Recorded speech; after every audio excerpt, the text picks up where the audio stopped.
শয়তানের কাজ হচ্ছে মুসলমানকে আমল থেকে মাহরুম করে দেওয়া। তো আলী কার্রামাল্লাহু ওয়াস তিনি ইসলামের 4 খলিফার এক খলিফা। তিনি কে? তিনি সাইয়্যিদাতুন নিসাই আহলিল জান্নাহ ফাতিমাতুজ জাহরা রাদিয়াল্লাহু আনহার স্বামী। তিনি কে? ইসলামের বালকদের ভিতরে কনিষ্ঠদের মধ্যে সর্বপ্রথম কালেমা পড়নেওয়ালা। তিনি কে? যিনার জন্ম মোবারক আল্লাহর হিরামের ভিতরে হয়েছিল। তিনি কে? তিনি এমন একজন ব্যক্তি যিনি 10 বছরে কালেমা পড়লেন। জাহিলিয়াতের হারামি, শারাবি, খারাবি, নাপাকি কোনো কিছুই তাকে স্পর্শ করে নাই। একসাথে বলা যাবে সুবহানাল্লাহ? না না, আরেকটু জোরে সুবহানাল্লাহ। এখান থেকে আপনাদেরকে মাসলা বুঝতে হবে। জাহিলিয়াতের কোন শারাবি, অনেকে বলবে যে তিনি শরাব পান করছিলেন, নামাজে ভুলে গেছিলেন, সব মিথ্যা হাদিস। এই হাদিসের কোনো ভিত্তি নাই, এই কথার কোনো যুক্তিকতা নাই। আমি আপনাদেরকে পরিষ্কার বুঝাই। 10 বছরে তিনি কালেমা পড়লেন। কত বছরে? 10 বছর। জাহিলিয়াতের শারাবি, খারাবি, হারামি, নাপাকি কিছুই ওনাকে স্পর্শ করেছে। যার কারণে ফাতেমার স্বামী হওয়ার জন্য আল্লাহ ওনাকে নিযুক্ত করছে। ফাতেমা রাদিয়াল্লাহু আনহার স্বামী কে হবে, নির্বাচনটা কিন্তু আল্লাহ রাসূল করেন, আল্লাহ নিজে করেছেন। ফাতেমা রাদিয়াল্লাহু আনহা কান্ত ছিল। বিয়ে হলো, ফাতেমা রাদিয়াল্লাহু আনহার বয়স তখন 18 বছর। তো ফাতেমা রাদিয়াল্লাহু আনহা কাঁদতে ছিল। তো মেয়েদের সাধারণত বিয়ে শাদী হলে তারা কান্নাকাটি করে, বাবার বাড়ি থেকে চলে যাবে, মা থেকে জুদা হবে, ভাই বোন থেকে জুদা হয়ে যাবে। এটা তাদের জন্য একটা বিরাট কষ্টের কারণ। তো ফাতেমা রাদিয়াল্লাহু আনহা কাঁদতে ছিল। তো এমন সময় আল্লাহর নবী তাকে সান্ত্বনা দিতে গেলেন, তার পাশে বসলেন, কারণ ঘরে তো মা নাই। খাদিজাতুল কুবরা রাদিয়াল্লাহু আনহা তিনি ইন্তেকাল করছেন। তো তিনি থাকলে মেয়েকে সান্ত্বনা দিতেন। তো আল্লাহর নবী পাশে যে বসলেন, সান্ত্বনা দিচ্ছেন, ফাতেমা রে, আমি বুঝছি তুমি কি জন্য কাঁদো। আমি ইচ্ছা করলে মদিনার সবচেয়ে বড় ধনাঢ্য পরিবারে তোমাকে শাদী দিতে পারতাম। তোমাকে এমন একজনের সাথে বিয়ে দিচ্ছি যার একটা ঘরও নাই, যার বিছানায় বিছানার মতো চাদরও নাই, আহা, তার কোনো আসবাবপত্র নাই, রান্না করবে সেই পাতিলও তার।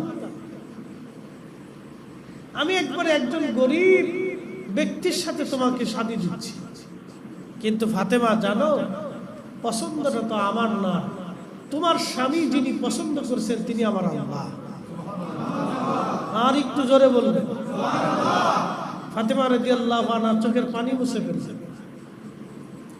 আল্লাহ যার স্বামী পছন্দ করছে তার তো আর জীবনে দুঃখ হইতে পারে না, সাথে সাথে পানি মুছে ফেলছে।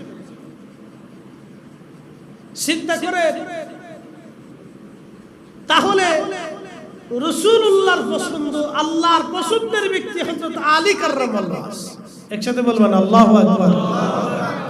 সে কি করে শারাবি, খারাবি, হারামি, নাপাকি এর ভিতরে নিজেকে নিমজ্জিত রাখতে পারে? সে কি করে মদ পান করতে পারে? এটা ডাহা মিথ্যা কথা, কখনোই হতে পারে না। পৃথিবী উল্টে যাবে তাও হবে। কোরআন বলছে, ইন্নামা ইরিদুল্লাহু লিইউযহিবা আনকুমুর রিজসা আহলাল বাইতি ওয়া ইউতাহহিরাকুম তাতহীরা। ও নবী, আমি আপনার পরিবারকে একবারে পাক ও সাফ, পবিত্রতার পবিত্র করে রাখছি। আরো জোরে বলবেন সুবহানাল্লাহ। আল্লাহর জবান, আল্লাহর কুদরতি জবানের কথা ডান বাম হতে পারে না, পরিবর্তন হতে পারে না, অবশ্যই কখনোই না, কসমিন কালেও না। এটা চিন্তাও মুখে জানা যায় না। আয়াত নাযিল হলো, আম্মাজান আয়েশা সিদ্দিকা বলতেছেন, আয়াত নাযিল হওয়ার পরে প্রিয় নবীজি তখন কালো চাদর পরিহিত অবস্থায় হুজরা শরীফে আছেন, যেখানে রওজা শরীফ, এটাই আম্মাজানের হুজরা শরীফ ছিল। এই হুজরা শরীফে তিনি বসা, ঠিক তখনই আয়াত নাযিল হলো। তখন এই কালো চাদর পরিহিত অবস্থায় প্রিয় নবীজি হুজরা মোবারক থেকে বের হয়ে হাঁটতে হাঁটতে হাঁটতে হাঁটতে ফাতেমা রাদিয়াল্লাহু আনহার বাড়ির সামনে যায় দাঁড়ালেন। আল্লাহর নবীকে দেখেন হযরতে ফাতেমা রাদিয়াল্লাহু আনহা দৌড়ায় আসলেন। বাবা থেকে দেখে মেয়ে দৌড়ায় আসছে। মেয়েকে দেখে আমার নবীজি নিজের চাদরের মধ্যে আল্লাহর হাবিবের চাদরের মুবারকের মধ্যে জড়িয়ে ধরলেন। মাকে দেখে, নানাকে দেখে হাসান হুসাইন রাদিয়াল্লাহু আনহুমা দুইজন দৌড়ে আসছেন। আল্লাহর নবী তাদেরকেও চাদরের মধ্যে জড়িয়ে ধরলেন। হযরত আলী কাররামাল্লাহু ওয়াজহু তিনিও দৌড়ে আসলেন। আল্লাহর নবী তাকেও চাদর মুবারকের মধ্যে জড়িয়ে ধরলেন। জড়িয়ে ধরে আসমানের দিকে তাকায়া প্রিয় নবীজি বলতে লাগলেন, আল্লাহুম্মা হাউলা ইয়াহলি, আল্লাহ আমার আহল, আল্লাহ এরা আমার আহল, এরা আমার আহলে বায়াত, এরা আমার আহল। সুম্মা তালা আম্মা জান আয়েশা বলতেছেন, আমি দেখতেছি তখন নবীজি কুরআনের আয়াত তেলাওয়াত করলেন, ইন্নামা ইউরিদুল্লাহু লিইউযহিবা আনকুমুর রিজসা আহলাল বাইতি ওয়া ইউতাহহিরাকুম তাতহীরা। আল্লাহ এরা আমার আহল, এরা আমার আহলে বায়াত। রাব্বি তুমি কুরআন আয়াত নাযিল করেছো, তুমি আরব তোমার কুদরতি জবানে বলেছো, আমার আহলকে তুমি পবিত্র করে দিয়েছো, পাক করে দিয়েছো, সাফ করে দিয়েছো। আল্লাহ এরা আমার আহল, ফাতিমা, হাসান, হুসাইন, আলী রিদওয়ানুল্লাহি তাআলা আলাইহিম আজমাইন সবাইকে চাদরের মধ্যে জড়িয়ে ধরে নবী বললেন, আল্লাহ হুম্মা হাউলাই আহলি, আল্লাহ এরা আমার আহল, এরা আমার আহলে বায়াত, আল্লাহ এরা আমার আহলে বায়াত। কোরআন কর্তৃক যারা পবিত্র, জাহিলিয়াতের শারাবি, খারাবি, নাপাকি, হারামি কোনো কিছুই তাদেরকে স্পর্শ পর্যন্ত করে নাই। একবার জোরে বলা যাবে কি সুবহানাল্লাহ? আল্লাহ যাদের প্রশংসা করেছে, আল্লাহ যাদের বিবাহকে পছন্দ করেছে, তাদেরকে জাহিলিয়াতের শারাবি, খারাবি, হারামি, নাপাকি স্পর্শ করতেই পারে না। এটা কোরআন বিরুদ্ধ কথা। পৃথিবী উল্টে যাবে, আল্লাহর কালামের ভিতরে সন্দেহ করা যাবে, আল্লাহর ফয়সালার বিরুদ্ধ কথা। এই জন্য এগুলো কিছু বিষয় আছে যেগুলো আমাদেরকে ব্রেন খাটাইতে হবে। যেমন একটা বিষয় বুঝুন, যদি কোনোদিন কোনো ব্যক্তি আপনাকে এমন হাদিস শোনায় যেটা নজদিপন্থী যারা আছে তাদের আদত হচ্ছে, অভ্যাস হচ্ছে, তারা এই সমস্ত হাদিসগুলিকে খুঁজে তালাশ করে, আর সুন্নি জামাতের আলেমদের আদত হচ্ছে, অভ্যাস হচ্ছে, তারা আল্লাহ রাসূলের শান, সাহাবায়ে কিরামের শান, আহলে বাইত রাসূলের শান, আউলিয়া কিরামের শান যেগুলি আছে এগুলি তারা ব্যাখ্যা বিশ্লেষণ করে এই হাদিসগুলি আমরা তলব করি, তালাশ করি, অনুসন্ধান করি, মানুষের সামনে উপস্থাপন করি, মানুষকে বোঝানোর জন্য। তাহলে ওনাদের সাথে আমাদের তফাৎ হচ্ছে আকাশ এবং জমিন তফাৎ, আকাশ জমিন পার্থক্য। ওনাদের রিসার্চ এক ধরনের, আমাদের রিসার্চ ভিন্ন ধরনের। প্রিয় উপস্থিতি, হযরত আলী রাদিয়াল্লাহু আনহু কারবালার ময়দানে তিনি ঘোড়ার উপর থেকে নামলেন। নামার পরে তিনি 2 রাকাত নামাজ পড়লেন। ওই কারবালায় হামজাল গাছের পাশে নামাজ পড়লেন।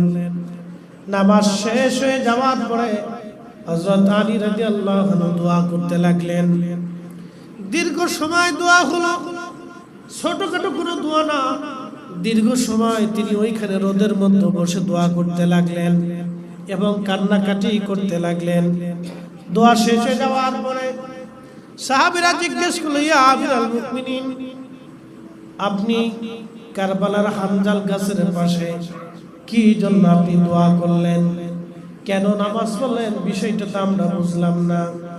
হযরত আলী রাদিয়াল্লাহু আনহু বললেন, ও আমার নবীর সাহাবীরা, আমার সাথীরা, তোমরা শোনো, আমি আমার মাসুক নবীর পবিত্র জবান থেকে শুনেছি, এই কারবালার হামজাল গাছের পাশে আমার হুসাইন এবং তার পরিবার সহ এবং কিছু শুভাকাঙ্ক্ষী এখানে তারা নির্মমভাবে আমার নবীর উম্মতেরা পরবর্তীরা তাদেরকে শহীদ করবে, তাদের সাথে জুলুম করা হবে, অন্যায় করা হবে, বড় কঠিন কষ্ট দিয়ে দিয়ে তাদেরকে শহীদ করা হবে। সেই জন্য আমি হামজাল গাছের পাশে 2 রাকাত নামাজ পড়ে আমি তাদের জন্য দোয়া করলাম। আমার সাথীরা, যদি তোমরা ওই সময় বেঁচে থাকো তাহলে তোমরা আবার হুসাইনের ডানে বামে পিছনে সামনে থেকে বেঈমানদের বিরুদ্ধে লড়াই করবা, আমার হুসাইনকে তোমরা সাহায্য করবা। কারণ আমার রাসূলের জবান থেকে শুনেছি, সাহাবায়ে কিরামের শাহাদাতের পরে, সাহাবীদের শাহাদাতের পরে পৃথিবীর মধ্যে সবচেয়ে দামি শহীদ তারা, যারা এই কারবালায় আমার হুসাইনের মহব্বতে শহীদ হয়ে যাবে। একবার জোরে বলা যাবে আল্লাহু আকবার। সাহাবীদের শাহাদাতের পরে সবচেয়ে দামি শহীদ আসমান ও জমিনের ভিতরে আমার হুসাইনের সাথে যারা ওই সময় কারবালাতে শহীদ হয়। ইমাম আহমদ ইবনে হাম্বল মুসনাদ আহমদ হাদিস করে তিনি লিখেছেন, ইমাম ইবনে কাসির আল বেদার ভিতরে তিনি লেখেন, হযরত আলী রাদিয়াল্লাহু আনহু তিনি ওইখানে দোয়া করেছিলেন যেখানে ইমাম হুসাইন শহীদ হয়ে গিয়েছিলেন। তিনি 2 রাকাত নামাজ পড়ে এখানে দোয়া করেছিলেন। আল্লাহর কুরআন বলল, ইয়া আইয়ুহাল্লাযীনা আমানুস্তাঈনু বিস-সাবরি ওয়াস-সালাহ।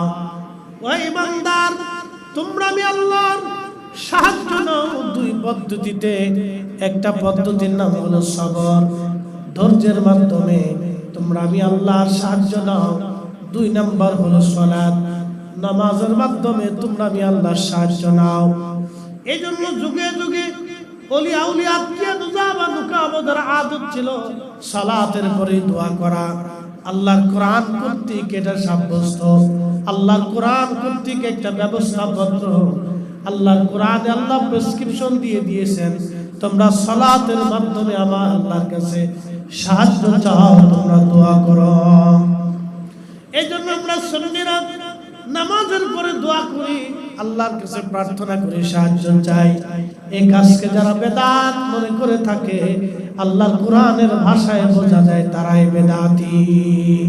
বেদাতি আমরা না, বরং যারা এটাকে নিষেধ করতেছে, বন্ধ করতে চাচ্ছে, তারা অরিজিনাল বেদাতি, তারাই অরিজিনাল গুমরাহি।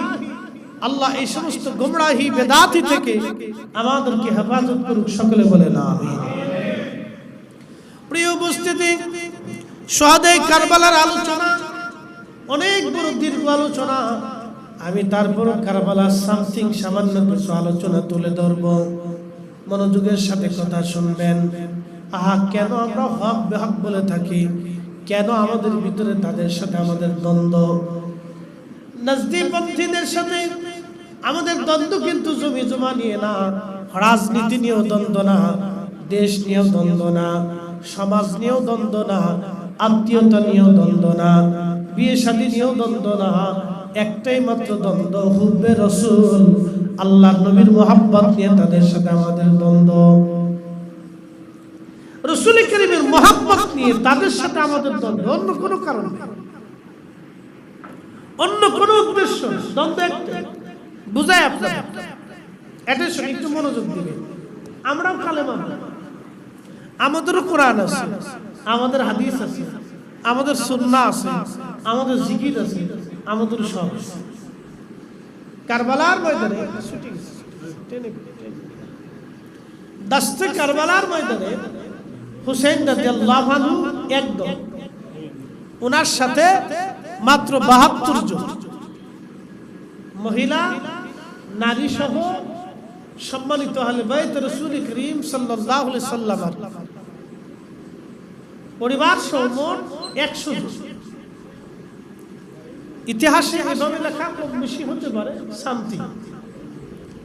তো ছোট্ট একটা পরিবার, একটা ছোট্ট কাফেলা, ওনাকে দাওয়াত করে নিয়ে গেছে।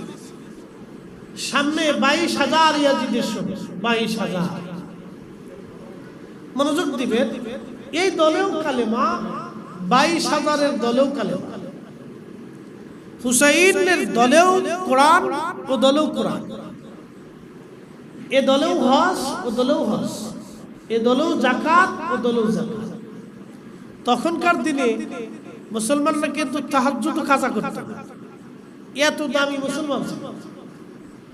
এই দলের যিনি প্রধান তিনি হুসাইন রাদিয়াল্লাহু আনহু। ওই 22,000-এর যিনি প্রধান সেনাপতি তার নাম আমর বিন সাদ। আমি তার পরিচয় দিলে আপনারা আশ্চর্য হবেন।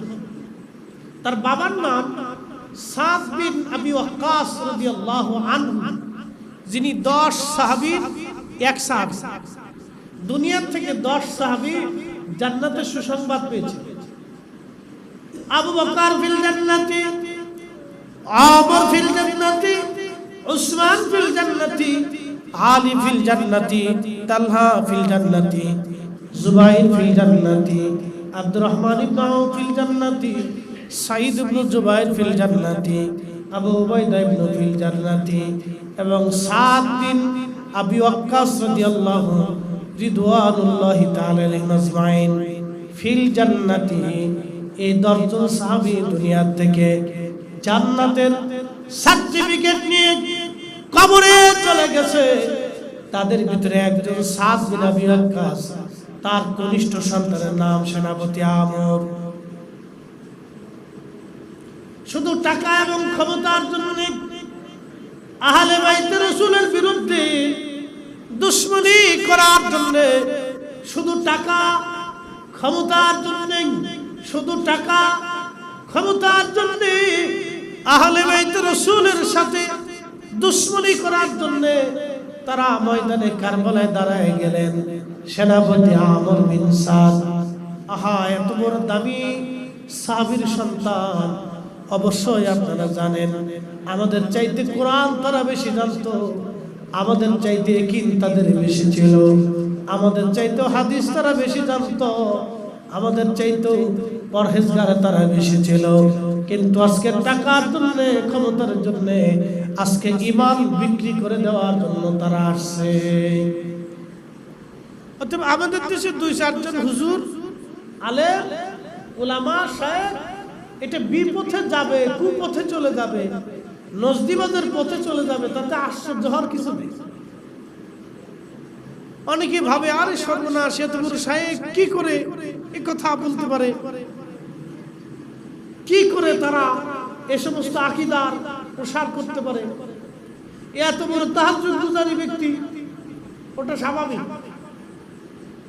এটা স্বাভাবিক, কিছুই না।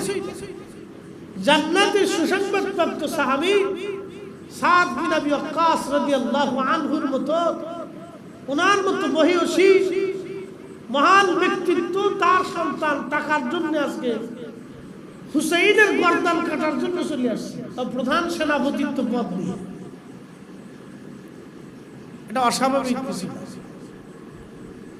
ওই দলেও কালেমা, এ দলেও কালেমা, ও দলেও নামাজ, এ দলেও নামাজ, ও দলেও রোজা, এ দলেও রোজা, ও দলেও যাকাত, এ দলেও যাকাত, ও দলেও হজ, এ দলেও হজ, ও দলেও হালাল, এ দলেও হালাল, ও দলেও কোরআন, এ দলেও কোরআন, ও দলেও সুন্নাহ, এ দলেও সুন্নাহ।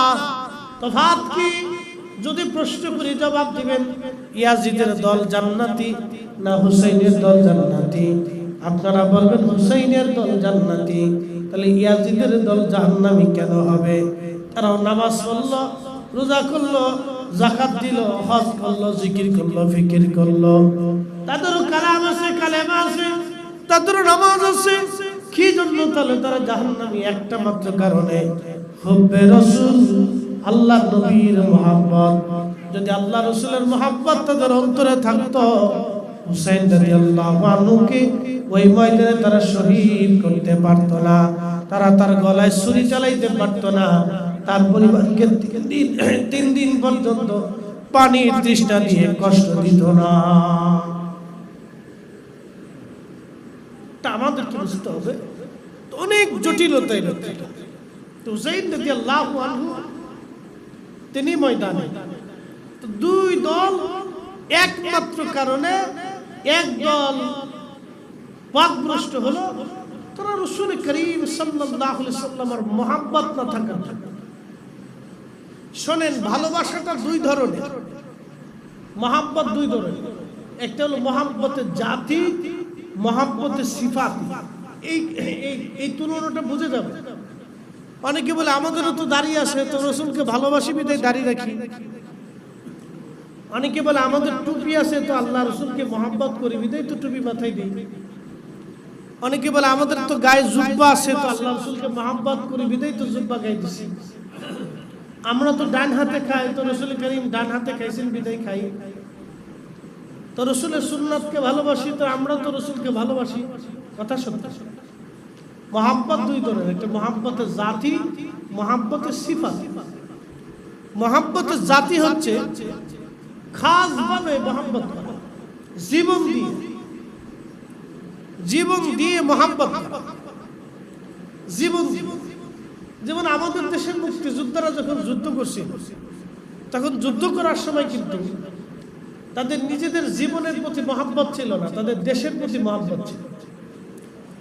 দেশের প্রতি 100% মহব্বত থাকার কারণে কিন্তু তারা যুদ্ধ করছে এবং নিজের জীবন দিছে। কেউ অন্ধ হয়ে গেছে, কেউ ল্যাংড়া হয়ে গেছে, এরকম।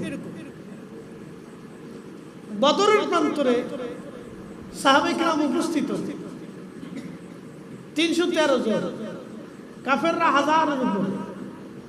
সেই দিন যারা শহীদ হইলেন, যুদ্ধে অবতীর্ণ হয়েছিলেন, তারা কিন্তু নিজের জীবন, সন্তান, দেশ, কোনো কিছুর মহব্বত ছিল না।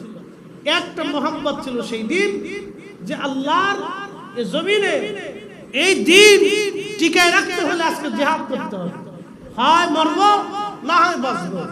সেই দিন তারা নিজের জীবনকে উপেক্ষা করে যুদ্ধের ময়দানে লড়াই করছিলেন, যার কারণে বদরি যত সাহাবী ছিল আল্লাহ তাদেরকে সবাইকে মাফ করে দিয়ে জান্নাতি বানিয়ে দিয়েছে। আরো জোরে বলবেন সুবহানাল্লাহ। এটা মহব্বতে জাতি, মহব্বতে জাতি, মহব্বতে জাতি, জাতি মহব্বত। উহুদের প্রান্তরে রাসূল করিমকে বাঁচাইতে যাইয়া বহু সাহাবী শহীদ হয়ে গেল। হানজালা শহীদ হলে ফরজ গোসল বাদ দিয়ে উহুদে দৌড়ে আসলেন। মহব্বতে জাতি, তিনি ফরজের দিকে তাকান না, গোসল ফরজ ওটা আগে করতে হবে, ওটার দিকে তাকান না, নবীর মহব্বতের দিকে তাকাইয়া যুদ্ধের ময়দানে এসে জীবন দিয়ে দিছে। মহব্বতে জাতি। আর আমরা দাড়ি রাখছি সিফাতি, টুপি মাথায় দিয়েছি সিফাতি, জুব্বা গায়ে দিয়েছি সিফাতি, ডান হাতে খাই সিফাতি, দস্তরখানা বিষয় সিফাতি, মেশাক করি সিফাতি মহব্বত। আমাদের দেশে কিছু ভাইদেরকে দেখবেন যে রাসূলের শান বিরোধী কিছু বললে সে সেইতে যায়, সে অস্থির হয়ে যায়, সে এটা বরদাস্ত করে না। এটা মহব্বতে জাতি, জাতি মহব্বত। আপনি রাসূলের শানের বিরুদ্ধে বলছে, আপনি সহ্য করতে পারেন না, এটা অসহ্য লাগতেছে, আপনাকে পীড়া দিচ্ছে, কষ্ট দিচ্ছে, এটা মহব্বতের জাতি। কলিজার ভিতরে রাসূলের মহব্বত জিন্দা আছে বিনা আপনার কাছে সহ্য হয় না। একসাথে বলা যাবে আল্লাহু আকবার। মহব্বতের জাতি। তা আওলাদে রাসূলের পক্ষে কারবালায় যেদিন, সেই দিনে যারা উপস্থিত ছিলেন তাদের কলিজাতে ছিল মহব্বতের জাতি, জাতি মহব্বত। আর বিপরীত 22,000 যারা ছিলেন তাদের সবার মুখে দাড়ি ছিল। ওই জমানার মুসলমানরা দাড়ি চাচত না, ওই জমানার মুসলমানরা নামাজ কাজা করতো না, ওই জমানার মুসলমানরা জুব্বা ছাড়তো না, ওই জমানার মুসলমান পাগড়ি ছাড়া চলতো না। সেই জমানার মুসলমানদের সিফাতি মহব্বত ছিল, কিন্তু রাসূলের প্রতি জাতি মহব্বত ছিল। এই কথাটা সারা জীবন মনে রাখবে, যার কারণে তারা পথভ্রষ্ট হয়ে গেছে, জাহান্নামে হয়ে গেছে। যেন জাতি মহব্বতটা যুগে যুগে যুগে যুগে সাহাবায়ে কেরাম দেখেছে। জাবালে উহুদ জান্নাতে চলে গেছে। দুনিয়াতে যদি কোনোদিন কোন জান্নাতের পাহাড় দেখতে চান তাহলে জাবাল উহুদের দিকে তাকাবেন, এটা জান্নাতের পাহাড়। ও যেইভাবে এখন দুনিয়াতে দাঁড়ানো, জান্নাতের ভিতরে সে ওইভাবে দাঁড়ানো থাকবে। একসাথে বলবেন সুবহানাল্লাহ। একটা পাহাড় কি করে জান্নাতে যাবে? নামাজ নাই, রোজা নাই, ফিকির নাই, শরীয়ত নাই, কিচ্ছু নেই, শুধু আল্লাহ রাসূলকে মহব্বত করার। রাসূল করিম বলছে ও আমাকে ভালোবাসে, আমি ওকে ভালোবাসি। আলা বাবি মিন আবওয়াবিল জান্নাহ, ও জান্নাতের পাহাড়। একসাথে বলা যাবে সুবহানাল্লাহ। ও জান্নাতের দরজার পাশে জাবাল উহুদকে আল্লাহ রাব্বুল আলামিন দাঁড়া করেন শুধু ভালোবাসার জন্য।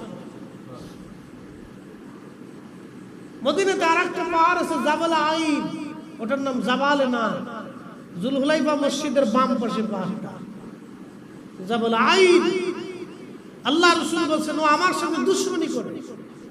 মদিনা দুইটা পাহাড়, এক পাহাড় রাসূলকে ভালোবাসে আর এক পাহাড় রাসূলের সাথে দুশমনি করে। প্রিয় নবী বলেন জাবাল আইন আমার সাথে দুশমনি করে, আলা বাবি মিন আবওয়াবিন নার, ও জাহান্নামের পাহাড়। শুধু আল্লাহ রাসূলের সাথে দুশমনির জন্য ও জাহান্নামের পাহাড়। আজকে যারা রাসূল করিমের শান বিরুদ্ধ, রাসূলের ইজ্জত বিরুদ্ধ, নবীর শান যাদের সহ্য হয় না, এই আহলে বাইত রাসূলের মুহাব্বত যাদের বরদাস্ত হয় না, শুনে রাখেন আর মনে রাখেন, আমল যত লম্বা হোক জান্নাত নসিব হবে শুধু একটা ভুলের জন্য। একটা ভুলের জন্য একটা পাহাড় জাহান্নামে চলে গেছে, একটা কাজের জন্য একটা পাহাড় জান্নাতে চলে গেছে। একটা পাহাড় রাসূলকে মহব্বত করার কারণে জান্নাতে চলে গেছে, আর একটা পাহাড় রাসূলের সাথে দুশমনি করার কারণে জাহান্নামে চলে গেছে। প্রিয় উপস্থিতি, এই জন্য আমাদেরকে বুঝতে হবে আজকের মাহফিল অত্যন্ত দামি মাহফিল আপনারা করেছেন শুহাদায়ে কারবালার মহব্বতে। বাংলাদেশের বহু মুসলমান এই মুহররম মাস আসলে 10ই মুহররম চলে যায়, নিজেরা জানেই না 10ই মুহররম চলে গেছে, জানে না। বলে হুজুর কারণ কি? দোষ কার? দোষ আমাদের, আপনাদের না। আমরা তাদের কাছে সঠিক মেসেজটা পৌঁছাইতে পারি না। বহু মুসলমান এই কারবালার প্রতি তাদের কোনো অনুভূতি নাই। আবার বহু মুসলমান শুহাদায়ে কারবালা আসলে, মুহররম মাসের 10 তারিখ আসলে যাদের চোখের পানি ঝরে, আহলে বাইতে রাসূলের মহব্বতে তারা কান্নাকাটি করে। এই জন্য এই মাসটা অত্যন্ত গুরুত্বপূর্ণ মাস, সময়টা গুরুত্বপূর্ণ, আমাদের বোঝাটা দরকার। আল্লাহ আমাদেরকে কবুল করেছেন, এই বেহেশতের বাগানে আমরা বসতে পেরেছি, আল্লাহ আমাদেরকে মঞ্জুর করেছেন। হয়তো আল্লাহ আমাদেরকে কবুল করেছেন বিদায় আমরা আসতে পেরেছি, যদি আল্লাহ কবুল না করতেন আমরা আসতে পারতাম না। প্রিয় উপস্থিতি, খুবই মনোযোগের সাথে কথাগুলি শুনবেন। আহা, দস্তে কারবালার ময়দানে অনেক লম্বা ইতিহাস, আমি কারবালার ময়দানে আর যাব না, শুধু এতটুকুন বলি, ওনার দেহ মুবারক থেকে মাথা কেটে আলাদা করা হলো। মাথা মুবারক আলাদা করার পরে মাথা মুবারক খানা বর্ষার আগে বিদায়া তারা নিয়ে চলে গেল বর্তমানে কুফা। এই কুফার সেন্ট্রাল গভর্নর মসজিদ ছিল, যে মসজিদে উবাইদুল্লাহ ইবনে জিয়াদ নামাজ পড়াইতো।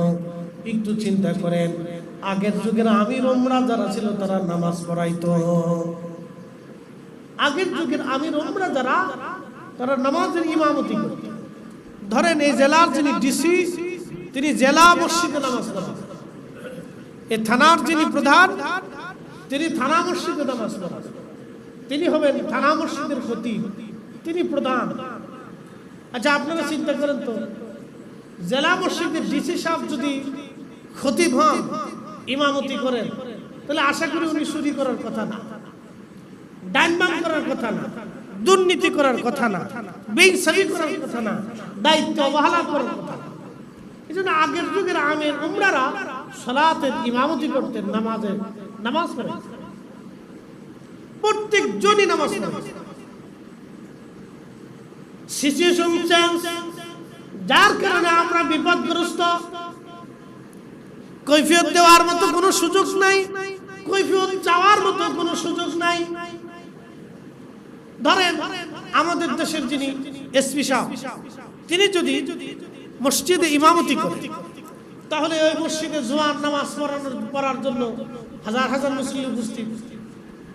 তখন খতিব উনি নামাজ পড়াবেন, তিনি জেলার পুলিশ তো উনি নামাজ পড়ানোর জন্য দাঁড়াইছেন।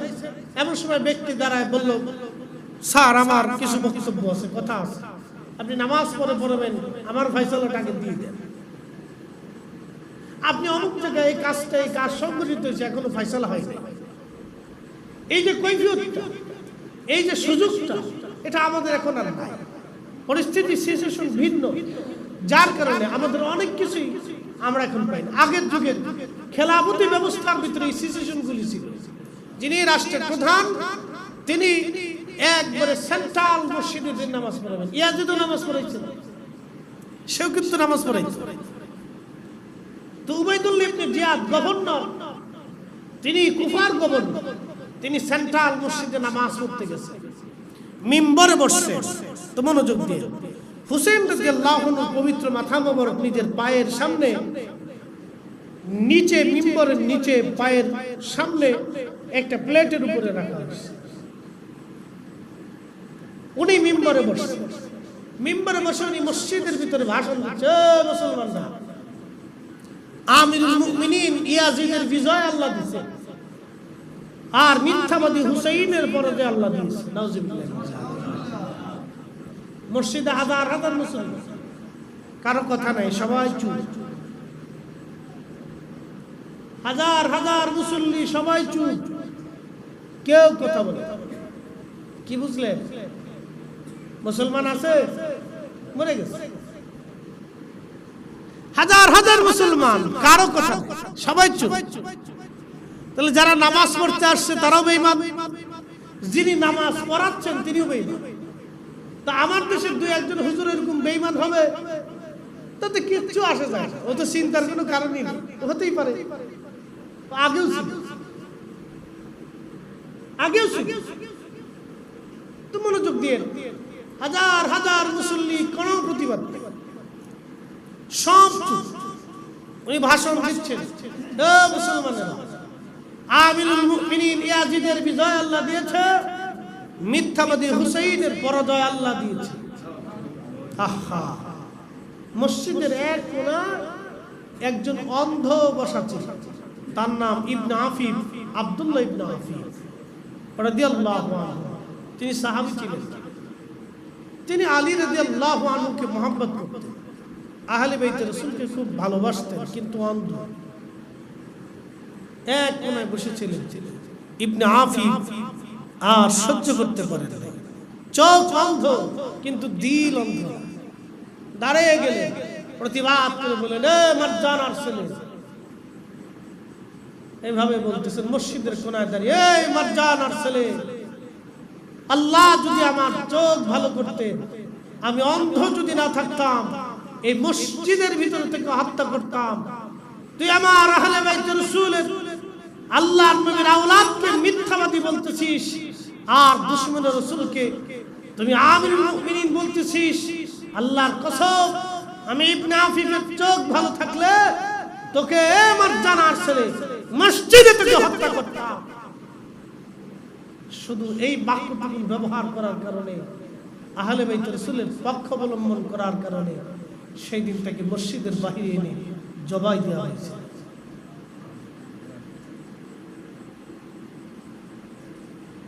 নিজের জীবন গিয়েছিল, কিন্তু মিথ্যার কাছে মাথা নত করে। একসাথে বলবেন আল্লাহু আকবার। না হয় না, আরো জোরে বলবেন আল্লাহু আকবার। মিথ্যার কাছে সেই দিন মাথা নত করে শহীদ হয়েছিল। এক অন্ধ শাহাদাতের সুধা পান করে ইশকে রাসূলের সুঘ্রাণ নিয়ে তিনি কবরে চলে গেছেন। হাজার হাজার মসজিদে মুসল্লি, বলেন এবার ইমানদার কয়জন? ইমানদার কয়জন? একজন। জোরে বলেন কয়জন? একজন। তো এরও কালেমা মুসল্লিদের কালেমা আছে, এরও নামাজ মুসল্লিরও নামাজ আছে। এরাও নামাজ পড়তে আসছে তো মুসল্লিও নামাজ পড়তে আসছে। ইবনে আফিফেরও রোজা আছে তো মুসল্লিদেরও রোজা আছে। ইবনে আফিফের জিকির আছে তো মুসল্লিদেরও জিকির আছে। ইবনে আফিফ মুসলমান তো মুসল্লিরা মুসলমান। তো ঈমানদার একজন কেন? একমাত্র কারণ রাসূলের মহব্বত কলিজায় থাকার জন্য। কথা বলেন ঠিক না ভাই? একমাত্র কারণ, একমাত্র কারণ। এই জন্য আল্লামা ইকবাল জবাবে শিকওয়াতে লিখছে, মগজ কোরা রূহে ঈমান জান দিন হস্তে হুব্বে রহমাতুল লিল আলামিন। কোরআনের মগজ বলো, ঈমানের রূহ বলো, ধর্মের প্রাণ বলো, সব কিছুর মূল আল্লাহর নবীর মহব্বত। কাজী নজরুল লিখলেন, আল্লাহকে যে পাইতে চায় হযরতকে ভালোবেসে, আল্লাহকে যে পাইতে চায় হযরতকে ভালোবেসে, আরশ কুরসি লৌহ কলম না চাহিতে পেয়েছে সে। সালাতুন ইয়া রাসূলুল্লাহ আলাইকুম, সালাতুন ইয়া রাসূলুল্লাহ।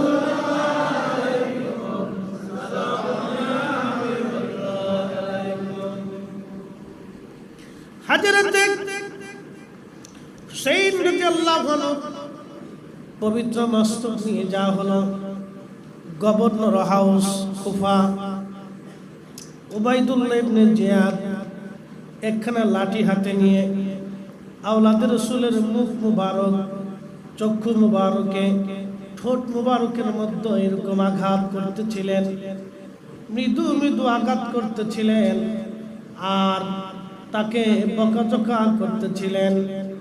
মসজিদের ভিতরে গভর্নর হাউস একজন বৃদ্ধ সাহাবী ছিলেন, তার নাম ছিল যায়েদ ইবনে আরকাম রাদিয়াল্লাহু আনহু।